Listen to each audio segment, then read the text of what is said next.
ఆసుపత్రికి వచ్చే రోగులకు వైద్యులు ప్రేమతో ఆదరించి మంచి వైద్య సేవలు అందించాలని జగ్గంపేట ఎమ్మెల్యే టీటీడీ బోర్డు సభ్యులు జ్యోతుల నెహ్రూ అన్నారు. ఆసుపత్రిలో ఏ సమస్యలున్నా తన దృష్టికి తీసుకువస్తే వాటి పరిష్కారానికి తక్షణ చర్యలు తీసుకుంటారని తెలియజేశారు. కాకినాడ జిల్లా జగ్గంపేట గండేపల్లి మండలం జెడ్ రాగంపేటలో జగ్గంపేట సామాజిక ఆరోగ్య కేంద్రం నూతనంగా నిర్మాణం చేసి ప్రారంభించారు.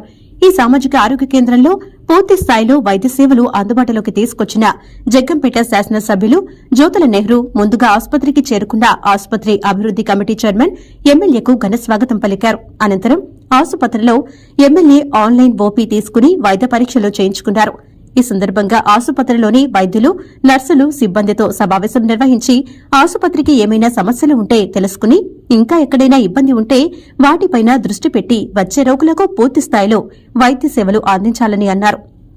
అనంతరం ఆయన మాట్లాడుతూ నూతన సామాజిక ఆరోగ్య కేంద్రంలో ఈ రోజు నుండి పూర్తి స్థాయిలో వైద్య సేవలు అందుబాటులో ఉంటాయని అన్నారు. అన్ని రకాల ఆధునిక పరికరాలతో ఇక్కడ వైద్యం అందించేందుకు ప్రభుత్వం ఏర్పాటు చేసిందని అన్నారు. జగ్గంపేటకు దూరంగా హాస్పిటల్ ఉంది అని ఒక విలేకరి ప్రశ్నించగా హాస్పిటల్ ఇటువంటి ఆహ్లాదకరమైన వాతావరణంలో ఉంటే రోగులు త్వరగా కోలుకుంటారని అన్నారు. జగ్గంపేట నుండి తొందరలోనే ఆసుపత్రి అభివృద్ది కమిటీ సభ్యుడు పాండ్రంగి రాంబాబు వాహనాన్ని ఏర్పాటు చేసి ఉచితంగా ఆసుపత్రికి రోగులను తీసుకొచ్చేందుకు ఏర్పాటు చేస్తున్నారన్నారు. అంతేకాకుండా ఆటోలను కూడా తక్కువ ఛార్జీతో రోగులను ఇక్కడకు చేర్చేందుకు ఏర్పాట్లు చేస్తున్నామన్నారు.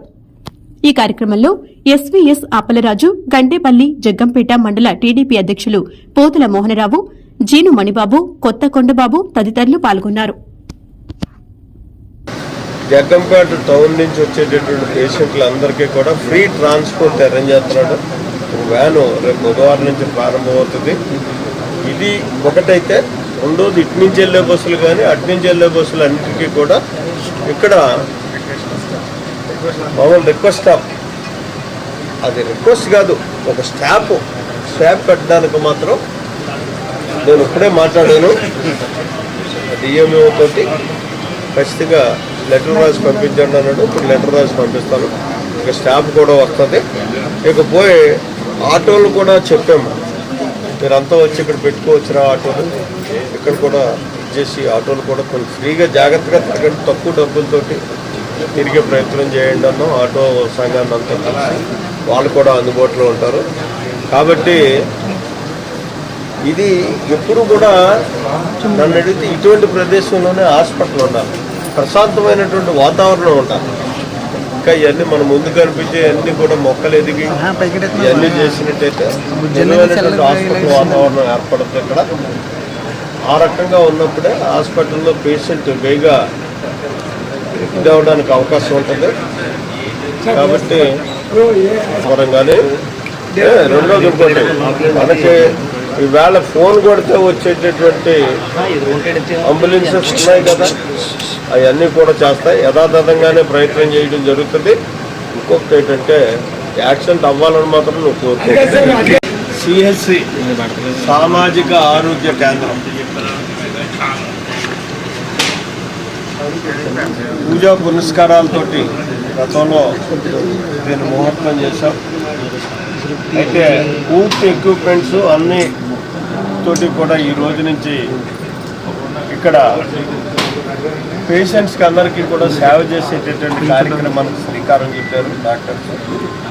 ఆ సందర్భంగా మేము ఇక్కడికి ఒకసారి చూసిపోదామని రావడం జరిగిన దాంట్లో కూడా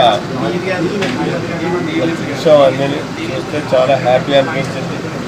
మనకు కూడా ఇంత పెద్ద హాస్పిటల్, గవర్నమెంట్ హాస్పిటల్ ఉంటుంది, సామాజిక చేరువులో వైద్యం ఉంటుంది అని చెప్పి ఆనందంగా ఉంది. అంతేకాకుండా దీన్ని ఇంకా మనం మెరుగుపరుచుకోవాల్సినటువంటి అవసరం చాలా ఉంది. ఇంకా 2-3 డాక్టర్స్ కూడా రావాలి, అదే రకంగా స్టాఫ్ రావాల్సినటువంటి అవసరం ఉంది. ఇంకా ఎక్విప్మెంట్స్ కూడా తెచ్చుకోవాల్సినటువంటి అవసరం ఉంది. వాటన్నిటి కోసం కూడా ప్రభుత్వ పరంగా కానీ కేంద్ర ప్రభుత్వం ద్వారా కానీ రావడానికి మాత్రం నా వంతు ప్రయత్నం నేను చేసి దీన్ని ప్రజలకు చేరువులోకి హాస్పిటల్లో అన్ని రుగ్మతులకి కూడా వైద్యం జరిగేటటువంటి విధానంలో ఇక్కడ ఉండే విధంగా ప్రయత్నం చేస్తాం. ఇది మంచి అభివృద్ధిలోకి రావాలి. హాస్పిటల్ అభివృద్ధి అంటే ఉన్నత డబ్బులు సంపాదించడం కాదు, ఇక్కడ వచ్చినటువంటి పేషెంట్కి మంచి వైద్యం జరిగి ఇక్కడికి సామాన్యుడికి అందుబాటులోకి ఉండే విధంగా ఉండాలి అని మనస్ఫూర్తిగా